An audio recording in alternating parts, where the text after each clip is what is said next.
नमस्कार बंधुरा अल in one चैनेले आपनादेर सबाइके स्वागत जानाई। आशा करी सबाई भालो आछेन, सुस्थ आछेन, आमराओ भालो आछि। आजके आमी आमसत्त्व बानानोर रेसिपि निये हाजिर हयेछि। এই গরমের মরশুমে যদি কিছু আমসত্ত্ব বানিয়ে রেখে দেওয়া যায় তাহলে সারা বছর বেশ ভালোভাবেই খাওয়া যায় আর খুব ভালোই লাগে। আমসত্ত্ব বানানোর জন্য কাঁচা বা পাকা যে কোনো আমেই তৈরি করতে আপনি পারবেন, তবে এখন যেহেতু সবে সবে আম উঠছে তাই আমি কাঁচা আম দিয়েই আমসত্ত্ব করে নেব। আর কাঁচা আমের আমসত্ত্বটা খেতে বেশ ভালোই লাগে। তার জন্য আমসত্ত্বর জন্য প্রথমে আমটাকে আমি গ্রেট করে নিয়েছি, 3টের মতো আম গ্রেট করে নিয়েছি। এবার আমসত্ত্বতে মেশানোর জন্য আমি একটা ভাজা মশলা রেডি করছি। তাতে আছে ধনে 1.5 চামচের মতো, মৌরি ও জিরে সবই 1.5 চামচের মতো করে আছে।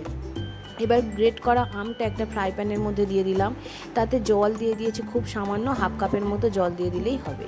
এবার নুন দিয়ে দেবো, এই ছোটো চামচের 2 চামচ মানে 1 চা চামচের মতো নুন আমি দিয়ে দেবো। নুনটা একটু কম বা বেশি যে যার টেস্ট অনুযায়ী দেবেন।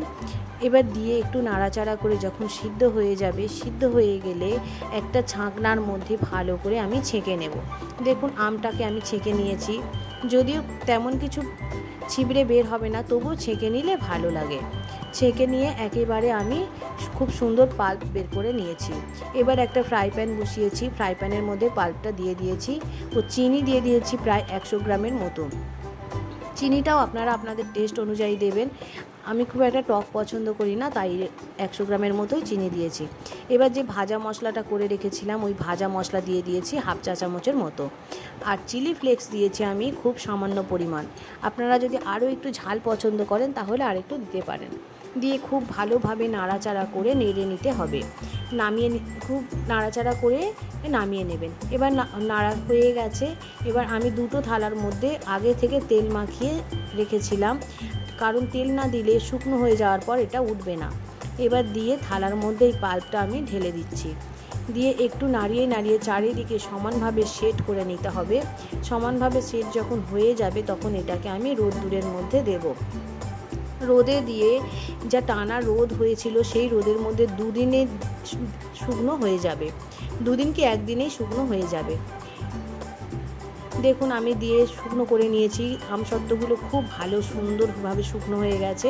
এবার আমি একটা পিৎজা কাটারের সাহায্যে এটাকে কেটে নিচ্ছি।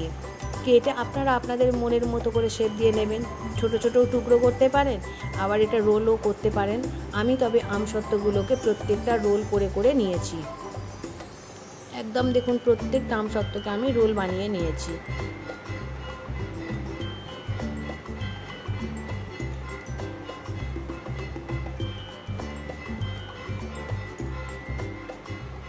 একেবারে অরিজিনাল আমসত্ত্ব, কোনো রকম এতে ভেজাল পাবেন না, একেবারে বাড়িতে তৈরি, অত্যন্ত স্বাস্থ্যকরভাবেই করা হয়েছে। এটা খেতে তো খুবই ভালো লাগবে, চাইলে আপনারা বাড়িতে অবশ্যই বানিয়ে নিতে পারেন। ভিডিওটা যদি ভালো লেগে থাকে তাহলে অবশ্যই একটা লাইক করে দেবেন। আপনি যদি আমার পরিবারের নতুন সদস্য হয়ে থাকেন, বেল আইকনটি তাহলে অবশ্যই প্রেস করে দেবেন আর সাবস্ক্রাইব বাটনটি টিপে দেবেন। সাবস্ক্রাইব বাটনটি টেপার পরে যে বেল আইকনটি প্রেস করে দেবেন, ওইটি প্রেস করে দিলে তাহলে সবার আগে আপনার কাছেই নোটিফিকেশানটি চলে যাবে। আর আমার পরিবারের যারা অলরেডি সদস্য হয়েছেন তাদের জানাচ্ছি অনেক অনেক অনেক ধন্যবাদ।